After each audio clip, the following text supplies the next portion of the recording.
Gemini, hi, welcome to Mystic Queen PH. At ito ang inyong weekly reading for October 28 to November 3, 2024.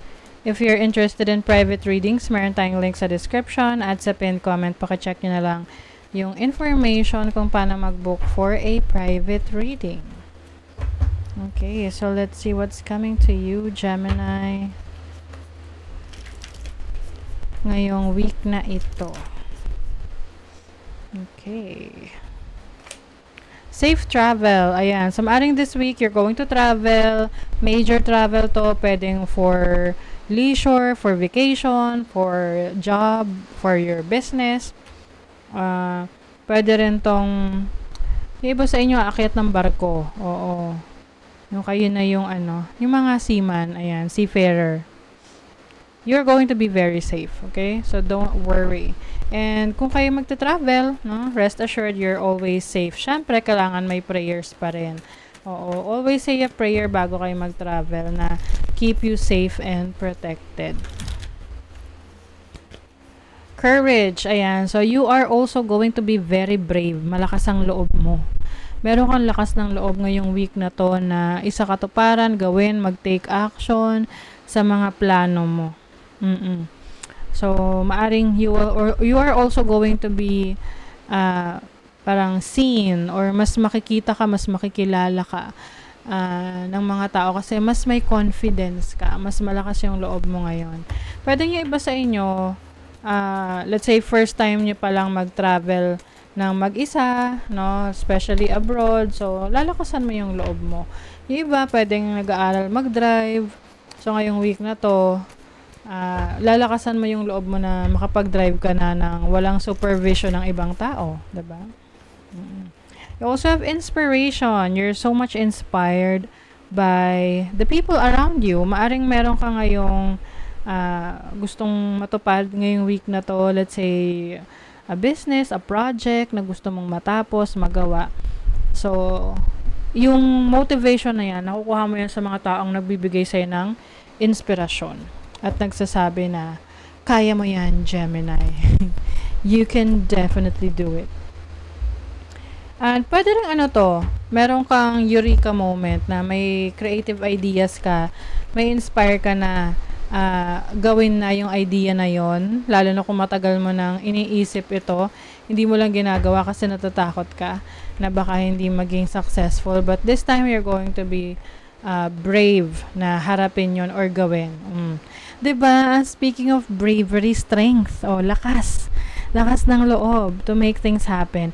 Kasi yung iba sa inyo, medyo hindi ganun kadali na gawin or isa katuparan to. But you have all the knowledge, the skills that you need. And talagang ipaglalaban mo to.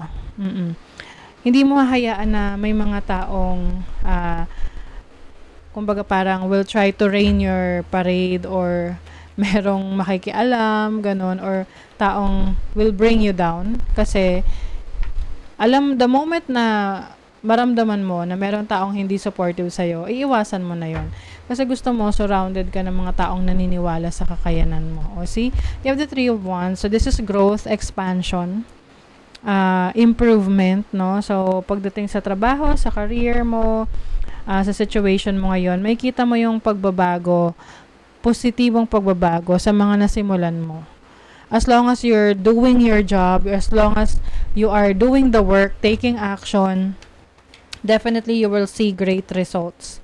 And yung iba sa inyo, kung may plans kayo to travel abroad or to work abroad, merong good news na parating sa inyo.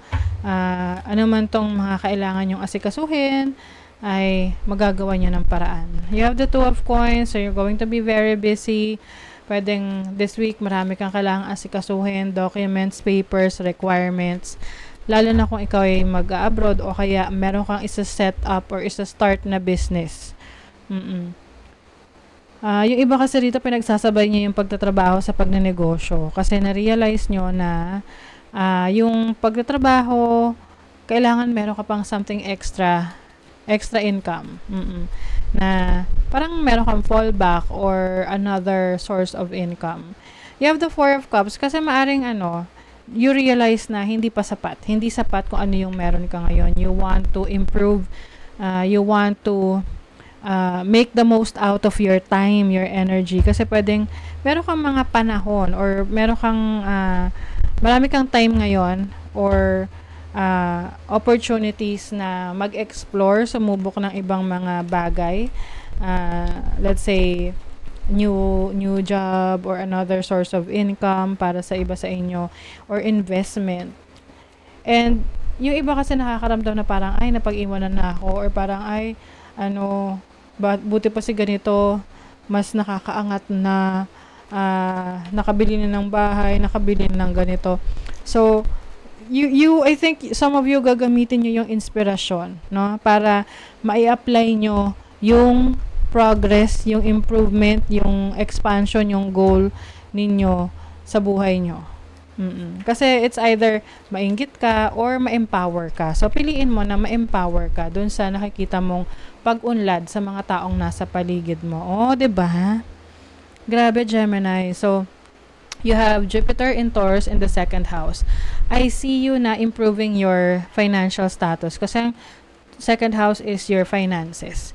So, maaring you will feel good about yourself dahil nakikita mo na may improvement sa iyong finances, nakakapag-ipon ka na ngayon, or may mabibili ka ng mga ari-arian, properties that will, make you feel good about yourself, na masasabi mo na ikaw ay, nagfi-flicker yung ilaw.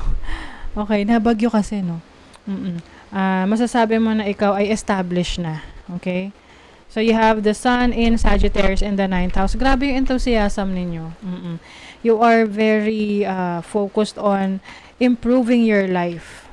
Gusto mo talagang mas maging very successful in your own right. You have Venus in Virgo in the 6th house. I think ngayon, maingat ka rin sa mga ginagawa mo, sa mga taong pinapailibot mo sa sarili mo, no? Kasi syempre, malaki rin yung nagiging impluwensya ng mga taong nakakasama natin. Sila yung nagbibigay sa atin ng mga ideas or ng advice. So for some of you, maingat kayo sa mga taong pipiliin nyo na maging parte ng journey ninyo. And yung iba sa inyo rito, you are learning, no? Meron kayong pag-aaral na ginagawa. Meron kayong research na ginagawa. At itong ginagawa niyong pag-aaral, pag-research, hindi to dahil napipilitan ka lang.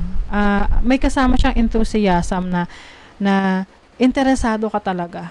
Oo. Andun talaga yung passion mo. So, maganda siya kasi whatever you do, as long as you are passionate about it, definitely you will experience success. Oo.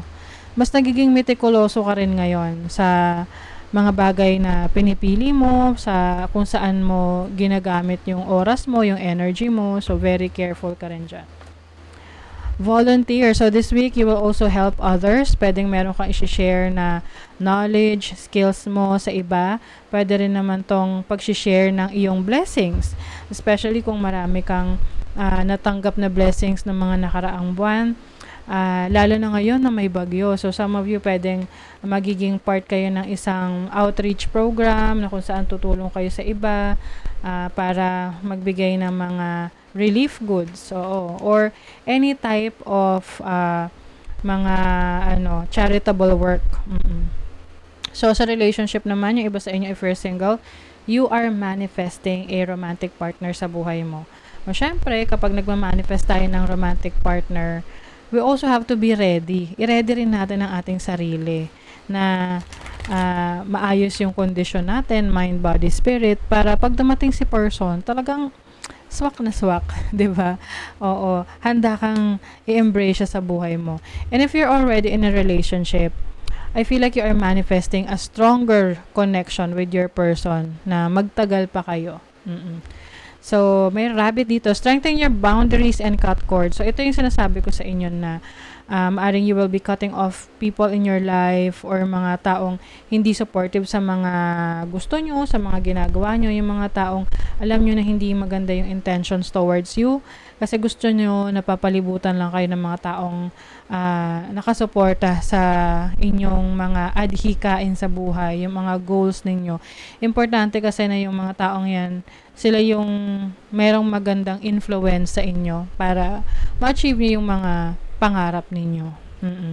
So, you are also going to set boundaries and kung kinakailangan, you may be cutting connections with other people na sa tingin mo, hindi na in alignment sa gusto mo, no, sa mga plano mo sa buhay kasi iba na yung gusto nila sa buhay. Okay? So, that is your reading, Gemini. Thank you so much. Bye.